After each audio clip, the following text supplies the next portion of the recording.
টাকা, এই যে একটা শব্দে আটকে আছে আমাদের পুরাটা জীবন। এই যে আজকে দুপুরে ভাত খেলাম, এটা কিন্তু টাকা না থাকলে সম্ভবই হতো না। শরীর খারাপ করলে ডাক্তার দরকার পড়ে, আর এখানেও লাগে টাকা। আপনার কি কখনো জানতে ইচ্ছা করছে এই যে আমরা প্রতিদিন টাকার পেছনে ছুটি, এই টাকাটা বা অ্যাপের স্ক্রিনে দেখানো টাকার সংখ্যাটা, এই জিনিসগুলো এত পাওয়ারফুল কিভাবে হলো? চলেন আজকের ভিডিওতে তাহলে এর উত্তর খোঁজার চেষ্টা করি। একদম শুরু থেকেই শুরু করি। সেই প্রাচীন মানুষ, তখন কারো বাসা নেই, ফ্রিজ নেই, শপিং মল তো দূরের কথা, চাষাবাদ শুরু করতেছে মাত্র। তখন আসলে কি মানুষের কাছে টাকা ছিল? না ভাই, কিছুই ছিল না। তখন লেনদেন মানে তুই একটা জিনিস আমাকে দে, আমি একটা জিনিস তোকে দিব, মানে বিনিময় প্রথা। তোমার কাছে মাছ আছে আর আমার কাছে চাল আছে, চলো বদলা বদলি করি। আর ইকোনমিক্সের ভাষায় এই ঘটনাটাকে বলে কো ইনসিডেন্স অফ ওয়ান্টস, মানে দুইজনের চাহিদা একসাথে মিলে যাওয়ার কেমিস্ট্রি। কিন্তু এইখানে একটা প্রবলেম কখন হয় জানেন? এই সিস্টেমটা তখনই চলে যখন দুইজনের দুই রকম জিনিসের দরকার পড়ে। মানে আপনার চাল দরকার আর আমার মাছ দরকার, তাইলেই কিন্তু এই সিস্টেমটা অ্যাপ্লাই হবে। কিন্তু আমি যদি আপনাকে চাল দিতে চাই আর আপনার যদি চাল না লাগে, তাহলে এখানে ভাই কোনো লেনদেন হবে না। অর্থাৎ এক কথায় বললে এখানে লেনদেনটা আটকে যাবে। আর এখান থেকেই মূলত প্রাচীন মানুষেরা অনুভব করলো আমাদের একটা মাধ্যম দরকার, যেই মাধ্যমটা সবাই অ্যাকসেপ্ট করবে। এবং সেই আইডিয়া থেকেই শুরু হলো টাকার জন্ম। প্রথমে মানুষ যেই জিনিসগুলো দামি মনে করত, যেমন শামুক, ঝিনুক, কড়ি, এগুলাকে বানালো মুদ্রা। কারণ এগুলা দেখতে ভালো, সহজে মেলে না, নকল করা মুশকিল। যার হাতে বেশি ঝিনুক ছিল সেই ছিল ওই আমলের বিল গেটস। আর এইভাবে আস্তে আস্তে আবির্ভাব হলো ধাতব মুদ্রার, লাইক সোনা, রূপা, তামা।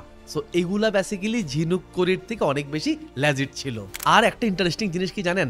ওই সময়কার রাজারা ওই ধাতব মুদ্রাগুলাই নিজেদের ছবি প্রিন্ট করে দিত, আর এটা ছিল ওই আমলের একটা পিআর স্ট্যান্ড। এরপর মানুষ ভাবা শুরু করলো এই ধাতব মুদ্রাগুলো তো ওজনে অনেক ভারী, আমাদের লাইট কিছু দরকার, আমাদের আরো হালকা কিছু একটা দরকার।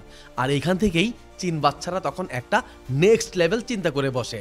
তারা ভাবে এই কয়েন তো আমরা গুনতে গুনতেই ক্লান্ত, এর চেয়ে একটা কাগজে লিখে দেই যে এই কাগজের মান হলো এই পরিমাণ সোনা। এইভাবেই মূলত কাগজের টাকা বাজারে আসে। কিন্তু এই কাগজের পেছনে একটা মান থাকা লাগতো, যেমন 100 টাকার নোট ইকুয়াল টু সেন্ট্রাল ব্যাংকে রাখা কিছু সোনা। আর এই কনসেপ্টটার নাম ছিল গোল্ড স্ট্যান্ডার্ড। আর এইটাই এখন পর্যন্ত পুরো পৃথিবীতে এক্সিস্ট করে। অর্থাৎ আমরা বর্তমানেও যে টাকাগুলা ব্যবহার করি, এই টাকাগুলার পেছনেও কিন্তু এই গোল্ড স্ট্যান্ডার্ড পলিসিটাই অ্যাপ্লিকেবল। অর্থাৎ আমরা এখন যেই 500 টাকার নোট ব্যবহার করি, এই 500 টাকার এগেনস্টে কিন্তু সেন্ট্রাল ব্যাংকে 500 টাকা সমপরিমাণের স্বর্ণ রিজার্ভ রাখা হয়। মানে নোট ছাপাইতে চাইলে তোমার কাছে সোনার ব্যাকআপ থাকতেই হবে। তোমার কাছে সোনার ব্যাকআপ থাকলে তবে তুমি ওই সোনার সমপরিমাণ নোট ছাপাইতে পারবা। আর এভাবেই মানুষ টাকায় বিশ্বাস করা শুরু করে, কারণ তারা জানতো এর পেছনে রিয়েল ভ্যালু আছে। যদিও এই টাকা কোনো সোনা দিয়ে তৈরি টাকা না, বাট এই টাকাটা ছাপাইতে রিয়েল সোনা ব্যাংকে জমা রাখা হয়েছে, যার ফলে এই কাগজের নোটের একটা ভ্যালিডেশন সৃষ্টি হয়। আর এখান থেকেই টাকা একটা বিলিফ সিস্টেম হয়ে উঠল। এই কাগজটা কিন্তু নিজে কিছু না, ওর দাম আছে কারণ সবাই বিশ্বাস করে এটা দিয়ে কিছু কেনা যাবে। তো টাকা হলো বেসিক্যালি মানুষের বিশ্বাসের উপর দাঁড়ানো একটা সামাজিক চুক্তি। তবে দিন বদলাচ্ছে, এই কাগজের টাকাও আমরা ব্যবহার করা ছেড়ে দিচ্ছি। এখনের বিলিফ সিস্টেম তো আরো বেশি স্ট্রং, কারণ এখন আমরা সোনা দিয়ে তৈরি কয়েন না, সোনার বিনিময়ে তৈরি করা কাগজও না, বরং মোবাইল স্ক্রিনের একটা নাম্বারকে টাকা হিসেবে বিশ্বাস করি। এখন ব্যাংকের কার্ডের ডিজিট, বিকাশ, নগদ, রকেটের মতো মোবাইল ফাইন্যান্সিয়াল সার্ভিসের অ্যাপের ডিসপ্লে দেখে জাস্ট একটা নাম্বারকে আমরা টাকা হিসেবে বিশ্বাস করি, ভাবি এই নাম্বার দিয়েই তো লেনদেন করা পসিবল। শুধু তাই না, আরেক ধাপ সামনে গিয়ে এসেছে ক্রিপ্টোকারেন্সি।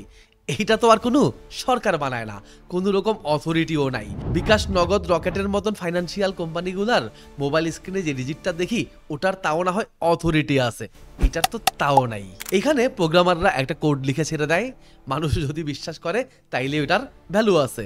বিটকয়েন, ইথেরিয়াম, এগুলা এখন বিলিয়ন ডলারের মার্কেট। মানে টাকা এখন পুরোপুরি ডিজিটাল এবং পিওরলি বিলিভ ড্রিভেন। তাহলে আমরা কি বুঝলাম? এই পৃথিবীতে আসলে টাকার অ্যাকচুয়াল কোনো পাওয়ার নাই, না টাকা, না কয়েন, না অ্যাপ। টাকা আসলে বিশ্বাসের একটা নাম। এটা এমন একটা সিস্টেম যেটা আমরা সবাই মেনে নেই শুধু আমাদের সুবিধার জন্য। কিন্তু এই সিস্টেমটাই মানুষকে করেছে উন্নত, করেছে গ্লোবাল। টাকার এই জার্নিটা শামুক থেকে শুরু করে বিটকয়েন পর্যন্ত একটা প্রমাণ। মানুষ ইভলভ করে আর তার সাথে তার লেনদেনের মাধ্যমও ইভলভ করে। সো নেক্সট টাইম আপনি যখন বিকাশে কাউকে টাকা পাঠাবেন কিংবা এটিএম থেকে ক্যাশ তুলবেন, তখন ভাববেন এই জিনিসটার পেছনে হাজার বছরের একটা গল্প লুকানো আছে।